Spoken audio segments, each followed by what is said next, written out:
everyone, and welcome back to my channel. So we're going to be watching the new episode of Sailor Moon Crystal, Act 33, Transformation Super Sailor Moon.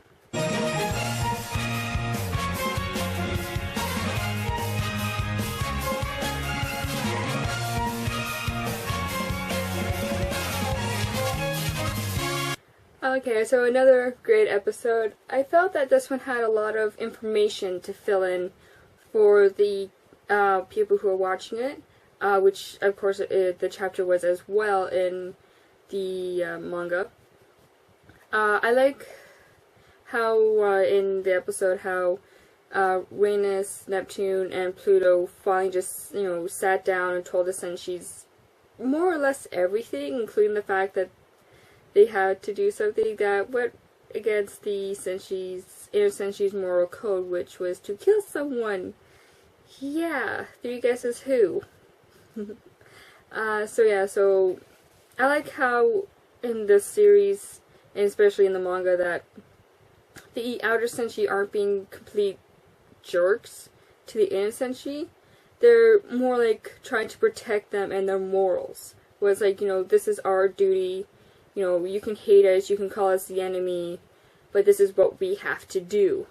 And it's more of the line of, we know this goes against your morals, rather than you're just all a bunch of kids and you wouldn't understand. So, I really like that in the series, and it's just showing that, the outer Senshis may seem a bit stuck up at times, but they're doing what they think is right, and it's a lot different than how they were portrayed in the original anime, and it's very refreshing to see them in a better light than they have been portrayed beforehand. Something else that I want to talk about is the transformation. We got to see her transformation. Yeah, it was just beautiful the way it was done. I have to say, it was completely beautiful. I love the artwork. I love it. I don't like the background they used. There's it had this sort of butterfly design, but it wasn't exactly a butterfly design, if you guys know what I'm getting at. But the background behind Sailor Moon when she transformed into Super Sailor Moon, it was just beautiful. I loved it, and I don't know what else to say about it. It was just, I was like, oh my god, I loved it so much when I saw it, and honestly, I don't know what else to say more than that, because it was beautiful, and I loved it. Oh yeah, and then the other thing I really want to talk about is, Hataru. She's, not Hataru anymore. I think she's Mistress 9 now, if I remember her name correctly. It's Mistress 9. I was actually trying to find that in the book. But yeah, so it's, interesting to see how they drew her, like her Hataru becoming Mistress 9, how they drew her out and everything. I personally loved it. I don't remember much of this arc in the original anime. It was just a lot of it that, I might have skipped over stuff trying to figure out the actual plot of the series. But, I loved it. I loved her transforming into Mistress 9. And the thing with the hair, what the hell? It's like, oh my god, that's actually really interesting. And I think we've seen with Beryl, we didn't see any hair stuff in the Dark Moon arc, I don't believe. But, I don't know what it is with the hair coming alive and, doing the will of the person, but oh my god, that's really interesting. It was really interesting seeing that. And I personally loved it. I loved seeing her as Mistress 9, the long hair, the dress and everything, and just, her transforming into the Mistress 9. It was really interesting. And I love this whole episode, even though at points it did sort of also feel like a filler episode, but I mean, you can't have every episode with, attacking the bad guy kind of thing, which even though this one did have at the opening, but it gave the people watching the information that they've been, trying to pick out throughout the season. Season? Yeah. I think that's right. So that's definitely one of my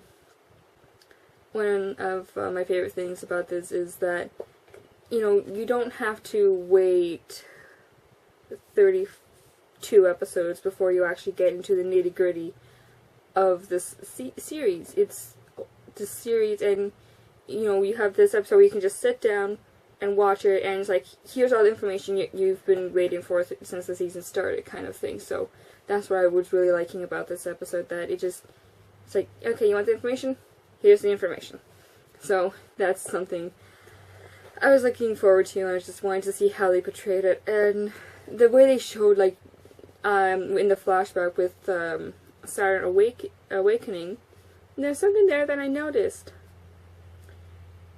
And I want to see if any of you guys notice it too. If you do, like, let me know if you noticed it before I talk about it. Just as, like, you know, let me know. But something I noticed that goes against Saturn's costume design is very much like what they did with Artemis. Something very small that you may not have noticed at first glance, but you will notice it after I tell you this. The crystal on her tiara is purple. Now, I always remember it as it being white. I always pictured it being white. I just always remember it being white. But for some reason in the anime, it's purple. And I know a lot of people think it's purple, and maybe in that it is purple, but I always remember it being white. So I don't know what's up there. I might just, you know, maybe it's when she joins the other centuries, it's white. I just always remember it being white. Of course, I've been going through my mangas and everything, just trying to see if I can find it. But I don't know if I have a colored picture of it, so that I'm gonna have to look for. But yeah, let me know what you guys thought about her tiara in the flashback being purple instead of white, and if you think that when she's shown again, if it's going to be purple or white. I'm hoping that it goes back to it being white. That's just, you know, how I always remember it. It's how I'm doing it for my costume. So, you know, let me know what you guys think about the different color for the tiara. Like, I didn't mind Artemis's eyes changing color that much, but again, it's not blue. They're supposed to be blue, and in the anime they're green, so that was a little weird. But, yeah, so that's really all I have to talk about in this video. I hope you guys have all enjoyed it. If you have, please hit that like button, comment, and share. And if you haven't already, please hit that subscribe button. It would mean a lot to me. And I'll see you guys in the next one. Bye!